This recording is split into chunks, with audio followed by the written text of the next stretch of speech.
Football ইতিহাসে এমন কিছু মুসলিম কিংবদন্তি আছেন যারা শুধু ট্রফি জেতেননি, ইতিহাস বদলে দিয়েছেন। আজকের ভিডিওতে আমরা জানবো ফুটবল ইতিহাসের সেরা 5 মুসলিম খেলোয়াড়ের গল্প, যাদের বিশ্বাস, প্রতিভার পরিশ্রম বিশ্বমঞ্চে সৃষ্টি করেছে এক অমর অধ্যায়। ভিডিও শেষে কমেন্টে জানাও তোমার মতে ফুটবল ইতিহাসের সেরা 5 মুসলিম খেলোয়াড় কে। তাহলে শুরু করছি এমন একজনকে দিয়ে যার গল্প শুনলে ফুটবলের প্রতি তোমার সম্মান আরো বেড়ে যাবে। Sadio Mane. সে চাইলে বিলাসবহুল জীবন কাটাতে পারত, কিন্তু সে বেছে নিয়েছিল নিজের গ্রামের মানুষের হাসি। সে শুধু গোল মেশিন না, সে ছিল এক জাতির স্বপ্ন। প্রিমিয়ার লিগ, চ্যাম্পিয়ন লিগ সবই জিতেছে, কিন্তু তার সবচেয়ে বড় গোলটা এসেছে মাঠের বাইরে। নিজের উপার্জনে স্কুল, হাসপাতাল বানিয়ে হাজার হাজার মানুষের জীবন বদলে দিয়েছে। মানে যখন দৌড়ায়, সাথে দৌড়ায় এক পুরো জাতির আশা।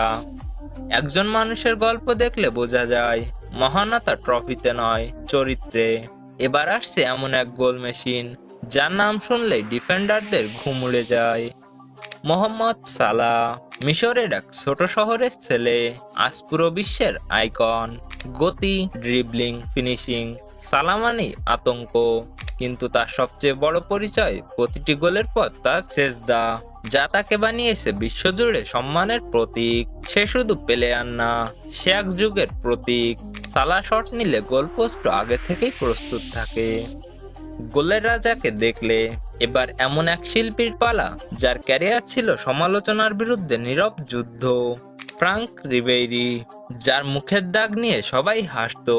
সে মানুষটাই একদিন ইউরোপ শাসন করেছে। 2013 ট্রেবল জয়ের মূল কারিগর। ড্রিবলিং এমন ছিল যেন বলটা তার পায়ের সাথে আঠা দিয়ে আটকানো। ব্যালন ডি'অর না পেলেও ফ্যানদের হৃদয়ে তিনি আজীবন কিং।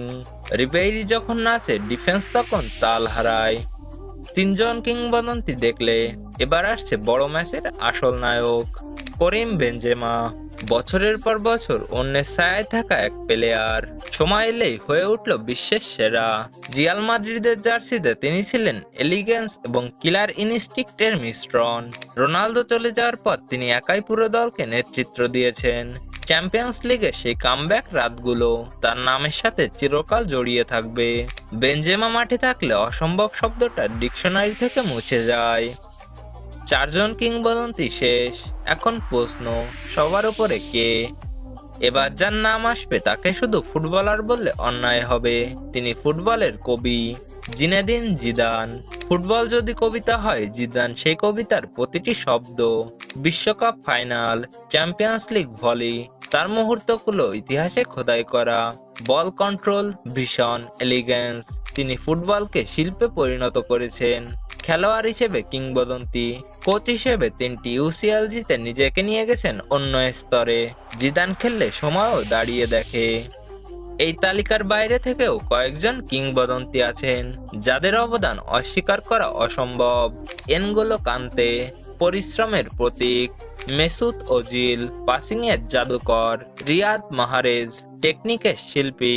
পল পোগবা, শক্তি আর স্টাইলের সংমিশ্রণ। ফুটবল ম্যাচ শেষ হয়ে যায়, ট্রফি পুরনো হয়ে যায়, কিন্তু কিংবদন্তিরা কখনো পুরনো হয় না। এই মানুষগুলো শুধু খেলোয়াড় না, তারা অনুপ্রেরণা। এখন বলো তোমার মতে সত্যিকারের গড কে? অবশ্যই কমেন্টে জানিয়ে দাও। ভিডিও ভালো লাগলে লাইক দাও, আর এমন গল্প মিস না করতে চাইলে সাবস্ক্রাইব করো। দেখা হবে পরের ভিডিওতে।